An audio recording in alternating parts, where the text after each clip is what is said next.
Unleashing the power of marketing. Just 10 years ago, General Electric had no substantial marketing organization. For decades, the company had been so confident in its technologies that it seemed to believe the products could market themselves. People designated as marketers were assigned to sales support, lead generation and trade shows, for example, or communications, advertising, and promotional materials. In discussions about corporate strategy, marketing wasn't at the table. At best, it was considered a support function, at worst, overhead. In a few General Electric businesses, such as appliances and the former plastics unit, marketing was a viable contributor, but in most of the others, its brilliant minds were languishing in dead-end jobs. Many internal skeptics did not see how marketing as a function could help General Electric grow its businesses. Take General Electric Aviation, the multi-billion-dollar division that develops and manufactures jet engines for commercial and military aircraft. The commercial aviation industry is relatively simple: a handful of aircraft manufacturers, two General Electric competitors, Rolls-Royce and Pratt & Whitney, and about 300 airlines. You could put the entire industry in a conference room. It's that compact, says Thomas Gentile, the Vice President of Engine Services for General Electric Aviation and a former Chief Marketing Officer at General Electric Capital. So the challenge was, how could market research really help us? Because we could literally pick up the phone and call everyone in the industry who mattered and find out what was on their mind. But things were changing. The businesses were maturing, and like other companies, General Electric was learning that it could not win simply by launching increasingly sophisticated technologies or by taking existing technologies to new markets. Some of its best thought-out new offerings were fast becoming commodities. Even executives within a business like aviation were having trouble making sense of a rapidly changing industry. Fuel prices were volatile. Demand was slowing. The stronger regulatory oversight was around the corner. How could the business remain competitive and also prosper? We didn't really know how to translate what we knew about customers into the next growth idea, Gentile admits. General Electric's solution was to focus on growth from within across all businesses, a shift from the past in which the top line was grown primarily by acquisition and the bottom line by seeking out efficiencies. The refocus ushered in a strategy fueled by technology, innovation, global markets, and stronger customer ties. To succeed, General Electric would need a marketing engine that drove more direct collaboration with customers and led to new markets, one with standards as rigorous as those for functions such as finance and human resources. CEO Jeff Immelt issued a mandate that marketing should be a vital operating function across General Electric that spurred organic growth. Recognizing that marketing was vital to all General Electric units was one thing. Acting on that recognition was an entirely different matter. The marketing team took on the challenge of identifying and clearly codifying the modern-day skills it needed. We had to define what success would look like and describe how we would measure results. At the time, General Electric had no ready or consistent way of calibrating marketing efforts across units, markets, or business models, and we couldn't find one in any textbook.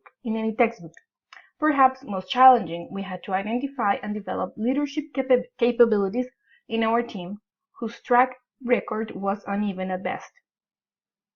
In the process of creating what we believed would be the definitive marketing function, we arrived at new ways of thinking about marketing skills and about how to compose a first-rate marketing team. Perhaps most challenging, we had to identify and develop leadership capabilities in our team, whose track record was uneven at best. The result was a marketing framework for the entire company along three dimensions: principles, creating a common language and standards; people, getting the right leaders in place; and process, including very specific measures for grading performance. This article focuses on the people aspect, but the three are interdependent and all are critical. Though this is primarily a General Electric story, its implications are relevant for marketing teams anywhere, and even for people in other functions, because it shows how a team can challenge expectations and perceived limitations. Not just a support function. Our framework centered on giving marketing a revenue-generating role in its own right. If General Electric could no longer rely solely on technology breakthroughs for hefty margins, we'd have to find both innovative ways of serving customers based on investments we'd already made and opportunities in new markets, new segments, and new products. Marketing became the torchbearer for what was internally called commercial innovation. General Electric already had a long and rich history as a technology innovator. Now its innovation expanded to include ideas grounded in customer needs and market trends. Marketers took their place alongside technologists and had a voice earlier in the process to ensure that General Electric's offerings were differentiated and aimed at the right customer segments. As Imlet saw it, marketing would have a line role instead of its historical staff role at General Electric and would be held responsible for critical operating mechanisms such as pricing and quantifying value for customers. He has pushed General Electric's global growth with the mantra of more products at more price points, meaning that General Electric not only target high-end users but also apply just what's needed, technology, to better meet customer needs. See how General Electric is disrupting itself. HBR, October 2009. The key parts of a marketing engine. When we set out to build a new marketing engine for General Electric, we realized that success would require three key factors: principles, people, and process. They give marketers across the organization a common language and framework, innovative leadership, and a means of measuring success. 1. Principles. General Electric long ago created standard procedures and central reservoirs of expertise for functions like finance and human resources, but marketing practices varied by product line, unit, or region. From late 2008 through mid-2009, we convened about 30 of our best marketers to develop new standards for our function. We learned that regardless of industry or region, they were struggling with the same issues yet were virtually unaware of one another's existence. So we assigned teams of like-minded subject matter experts to define the skills we needed to master. They organized 8 disciplines into 2 groups: go-to-market activities, such as segmentation, and commercial essentials, such as branding and communications. To our knowledge, no other company had pooled these disciplines into one framework along with detailed definitions of success. We set out to make sure that at least one business could be considered an expert in each category. 2. People. We found that successful marketers play 4 roles, some of them unusual in marketing. Instigators challenge the status quo and look for new and better ways of doing things. Innovators turn marketplace insights into untested products, services, or solutions. Integrators build bridges across silos and functions and between the company and the market. Implementers execute on ideas. Process. Once we knew what we wanted from marketing, we developed metrics for evaluating our teams on the skills defined by our principles. How would we know we were making progress and delivering results? That question led us to a process we call the maturity evaluation. See the sidebar later in the article. Seeing is believing. To get their colleagues to take them seriously, General Electric's marketers designed an exhibit to communicate the value of their work. It demonstrated, for example, the variety of customer types and the sea of sameness among General Electric and its competitors.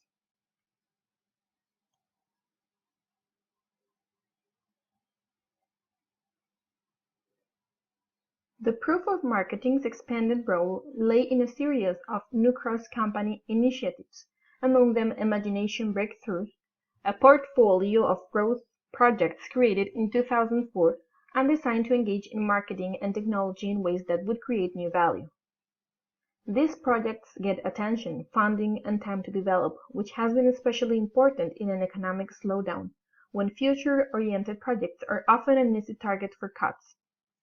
General Electric's development of sodium batteries, which was born of the need for technology to power hybrid locomotives and grew into a standalone business that serves telecom and other industries new to General Electric, was an imagination breakthrough.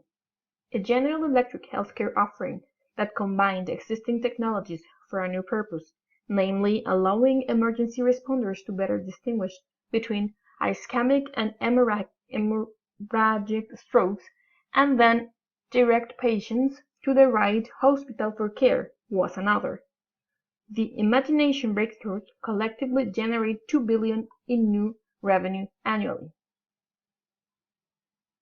Ecomagination, General Electric's clean technology initiative, was launched in 2005. It directs investment and research and development and product development in the green and sustainability arena. Now a multi-tiered business plan, a point of view for the brand, and a purpose for General Electric's people, Ecomagination has delivered more than 90 new products and $70 billion in revenue in its first 5 years. In all these initiatives, marketing gets into the game at the start, sizing white space opportunities, matching unmet needs with new technologies, and moving our brand in new directions. Marketer's DNA. The marketing leadership at General Electric had set an ambitious agenda, but no amount of ambition can make up for a dearth of talent. So the team doubled its ranks from 2,500 in 2003 to 5,000 today. CMO positions were created for all General Electric businesses and at the corporate level. These leaders were both tapped from within General Electric and hired from a number of consumer and business-oriented companies. More than half of the internal ones lacked formal marketing training. They had started with the company as engineers, salespeople, or Six Sigma leaders, and had been promoted because they were strong performers who spoke the same language and grew up in the same industries as their customers. They learned marketing on the job as best they could, given our limited experience. The outside hires were more classically trained. Many had MBAs and most had years of proven success at more sophisticated marketing organizations. We had templates for the roles and responsibilities of these marketers. We expected that the external people would elevate our capabilities and the internally grown ones would connect the dots culturally. We set up training programs to make sure that over time all of them could master our core principles. The marketers were only too happy to align themselves with General Electric's healthy growth during this period. When the downturn came in early 2008, we asked ourselves if marketing could perform in a world of slow to no growth. Did we have the skills necessary to create value in tough times? Furthermore, after 5 years of investment and development, were any good at marketing? How could we know we were delivering results? To answer those questions, we conducted an assessment of the marketing team's skills and an audit of its contributions. See the sidebar The Maturity Evaluation. Despite the team's combined knowledge and capability, its impact and results were inconsistent. Why?